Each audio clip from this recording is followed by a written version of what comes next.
Aquí tengo la representación de un capacitor. Se representa así, miren. También se representa así. Uno de sus compañeros mencionó ahorita un capacitor electrolítico. Normalmente el que se representa así, de esta forma, es un capacitor electrolítico. Ya van a aprender más adelante cuál es la diferencia. Para nuestro caso, de cualquiera de las dos formas representa capacitancia. Normalmente lo representamos con este símbolo porque esto significa las dos placas separadas. Miren. La unidad de la capacitancia es el faradio, representado por la letra F. Esa es la unidad de la capacitancia. Entonces uno dice, bueno, ese es un capacitor de tantos faradios. Un capacitor de 10 faradios, un capacitor de 20 faradios, un capacitor de N faradios, ¿verdad? Ahora, aquí está lo interesante, muchachos. Cuando se comenzó a analizar el dispositivo capacitor, se le dio la unidad en base a lo que teóricamente se esperaba como capacidad de almacenaje de carga. Entonces, se trabajó, se le dio, y cuando se comenzó a experimentar, se dieron cuenta que con respecto a la capacidad de almacenaje de carga, la unidad de faradio quedaba demasiado grande. Por ejemplo, si ustedes hablan de un capacitor de 1 faradio, es un capacitor con unas placas gigantescas, ¿verdad?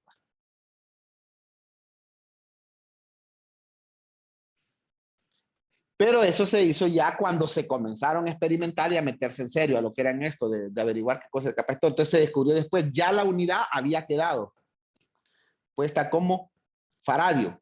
Entonces ustedes van a encontrar que los capacitores reales se mueven dentro de otro ámbito de unidades, se mueve dentro del ámbito de los milifaradios, de los microfaradios, de los nanofaradios, de los picofaradios. Porque la unidad, sinceramente, es grande. Cuando ustedes encuentran capacitores, si por ejemplo yo les digo un capacitor de 10 milifaradios, es un capacitor bien grandote, ¿verdad? Si yo les dijera, por ejemplo, un capacitor de 100 milifaradios, fíjense bien, o sea, 0.1 faradios, normalmente este ya suele ser un capacitor de potencia, un capacitor de energía, es un tambor grandote, posiblemente del tamaño de una cama o algo así, ¿verdad? Para que ustedes se fijen, la unidad quedó grande. Entonces, por eso ustedes en casi todos los libros y en el manejo de conceptos lo van a encontrar con un prefijo de cantidad menor, ¿verdad? Mili por 10 a la menos 3, micro por 10 a la menos 6. Nano es por 10 a la menos 9, ¿verdad? O a la menos 12. ¿Qué me olvidó? Bueno, tienen pico, farad. Y los son prefijos de cantidad menores que 1. Recuerden, para las resistencias, normalmente lo solemos ver al revés. Una K grande, kilo ohmio, significa por 10 a las 3. Mega ohmio significa por 10 a las 6. Giga ohmio significa por 10 a las 9. Pero para los capacitores suele ser al revés.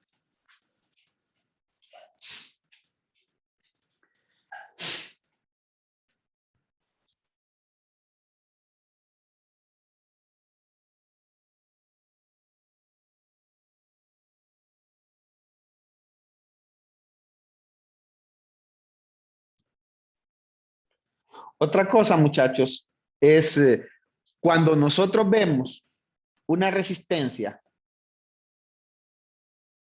nosotros no necesitamos, digamos así, hacerle tanto caso a lo que representan los signos con respecto al movimiento de la corriente.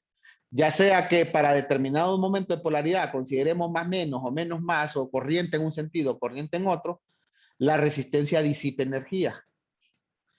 Pero el capacitor, al ser un dispositivo de almacenaje de energía, sí le tenemos que hacer caso a la convención de signos.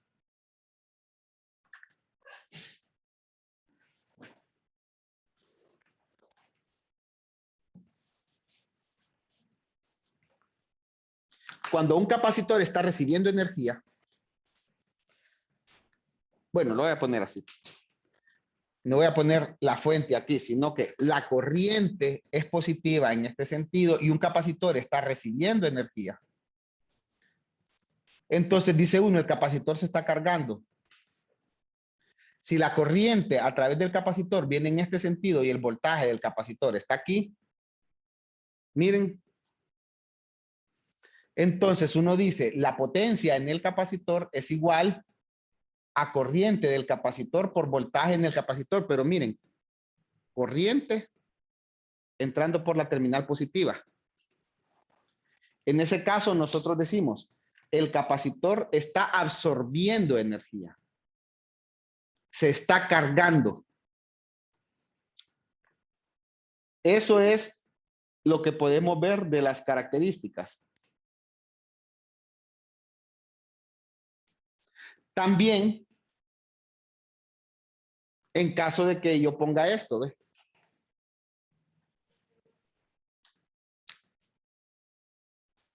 Que la corriente la ponga en este sentido y el voltaje lo ponga en, digamos, así, miren.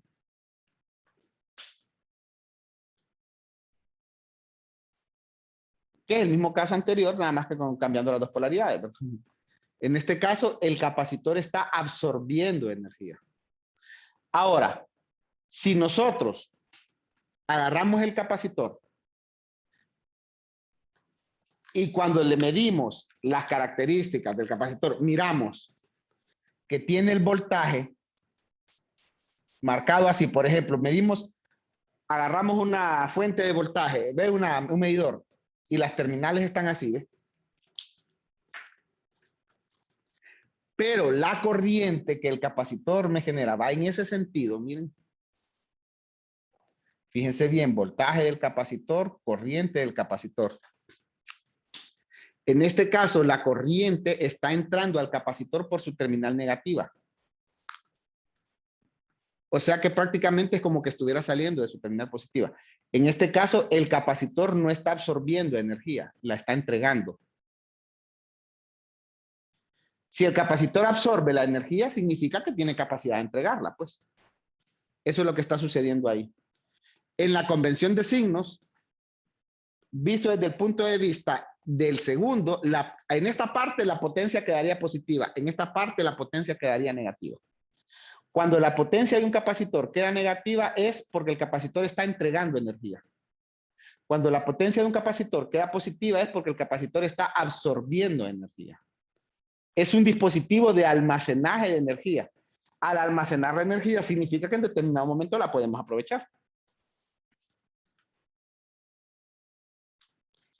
Y esa capacidad de almacenaje de energía, muchachos, tiene N aplicaciones, ¿verdad? Dentro del mundo de los circuitos eléctricos, la electrónica, la potencia, las comunicaciones y todo lo que quieran. Los elementos más comunes dentro de los circuitos eléctricos son la resistencia y el capacitor.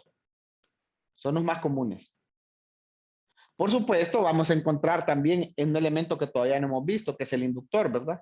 Tenemos amplificadores operacionales, tenemos fuentes dependientes, pero los más comunes, los que existen en mayor cantidad, son resistencias y capacitores.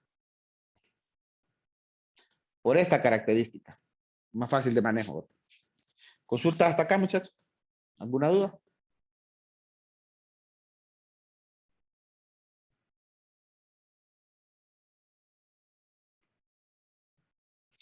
Bueno, si no tenemos dudas, entonces, siempre les aconsejo lo mismo de siempre, ¿verdad? Estudien. No se descuiden. Aprovechen el fin de semana, descansen, pero también lean un poco, hagan ejercicios. De momento, nos quedamos aquí. Pasen un feliz día y un feliz fin de semana, muchachos. Nos miramos el lunes, así todo sale bien. Gracias, ingeniero. Bye, Buen muy día. bien. Buen día. Ingeniero.